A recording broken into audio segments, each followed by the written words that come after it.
Hi everyone, कैसे हैं आप सब लोग। आई होप आप सब लोग बिल्कुल ठीक ठाक होंगे। फ्रेंड्स, आज मैं आपसे सस्ते चावल बनाने का बहुत ही इजी और बेसिक सा मेथड शेयर कर रही हूँ, जो काफ़ी टाइम से हमारे जनरेशन्स में चल रहा है और जो कि तकरीबन स्टार्टिंग जो भी कुकिंग करता है उनको ये बनाना आ जाता है, और अगर नहीं आता तो मेरी वीडियो देखकर आप सीख सकते हैं। फ्रेंड्स, हम बना रहे हैं आलू मटर वाला पुलाव। उसके लिए मैंने 3 से 4 बड़े प्याज ले लिए, उनको तेल में फ्राई कर लिया। जैसे वो फ्राई होने लग गए, हल्के हल्के से ब्राउन हुए, उनके अंदर मैंने जो थोड़े मोटे मोटे से कटे हुए आलू डाल दिए, धोकर अच्छे तरीके से।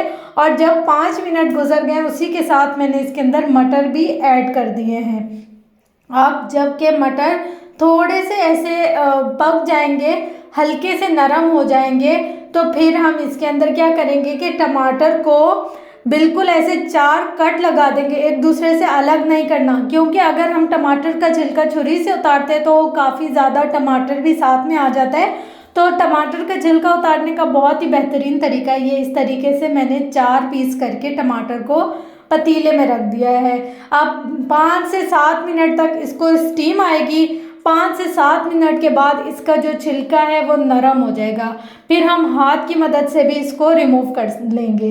अब देखिए, इसी स्टेप पे मैंने इसके अंदर 1 क्यूब अदरक की और 1 क्यूब लहसुन की ऐड कर दिए। अदरक लहसुन एक तो खाने में भी बहुत अच्छा रहता है, दूसरा ये कि चावलों में इनका टेस्ट अच्छा हो जाता है।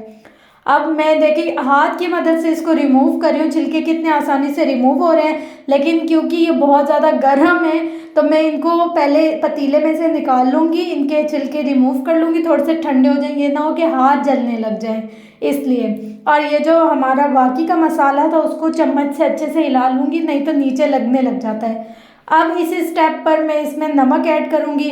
अगर कोई लोग हल्दी वाले चावल खाना पसंद करते हैं तो वो हल्दी ऐड करें, लेकिन हम लोग मोस्टली चावलों में हल्दी ऐड नहीं करते और लाल मिर्ची भी ऐड नहीं करते।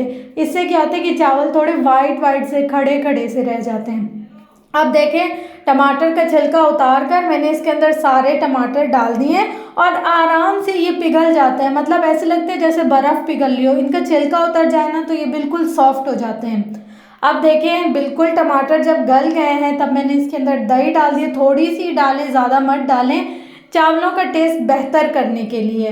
और चम्मच हिला दें, बिल्कुल गोल गोल चम्मच नहीं हिलाना, एक ही तरफ, जिस तरफ चम्मच हिला रहे हैं बस उसी तरफ ही हिलाना है। उसके बाद मैंने इसके अंदर एंड में काली मिर्ची ऐड की। अगर मैं शुरू से ही ऐड कर लेती ना थोड़ा सा काला काला सा पन आ जाता, इसलिए मैंने एंड में पिसी हुई काली मिर्ची इसमें ऐड की, ताकि मिर्ची का फ्लेवर भी आए, मुंह में बहुत ज़्यादा तीखा ना हो। अच्छा, चावल अगर हमने लिए हैं 2 ग्लास तो हम डालेंगे 4 ग्लास पानी। अगर हमने 1 ग्लास चावल लिए हैं तो हम डालेंगे 2 ग्लास पानी। मतलब कि जितना चावल होगा उसकी क्वांटिटी का डबल पानी होगा। लेकिन अगर आपने चावल ऑलरेडी भिगो कर रखा हुआ है तो फिर थोड़ा सा पानी कम कर सकते हैं, लेकिन मोस्टली फॉर्मूला यही है कि जितने चावल होंगे उनका डबल पानी होगा।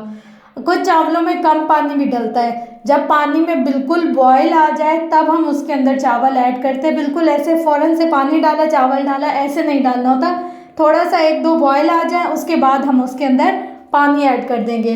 अब इस स्टेप पर चेक कर लेंगे कि नमक कैसा है। अगर तो आपको लगे कि नमक वगैरह कम है, क्योंकि एंड में तो कुछ हो नहीं सकता, यहाँ पर आप चेक कर लें, नमक अगर कम लगे तो शामिल कर लें। ये जी हमारे मज़ेदार से चावल तैयार हो गए हैं। इसी के साथ साथ अगर मेरी वीडियो आपको पसंद आई हो तो वीडियो को लाइक, शेयर, कमेंट, सब्सक्राइब ज़रूर कीजिएगा, क्योंकि जी आपकी सब्सक्रिप्शन मेरी मोटिवेशन है। अपना गिरदनवाहिल का बहुत ज़्यादा ख्याल रखिएगा। मिलते हैं नेक्स्ट वीडियो में, तब तक के लिए अल्लाह हाफिज़।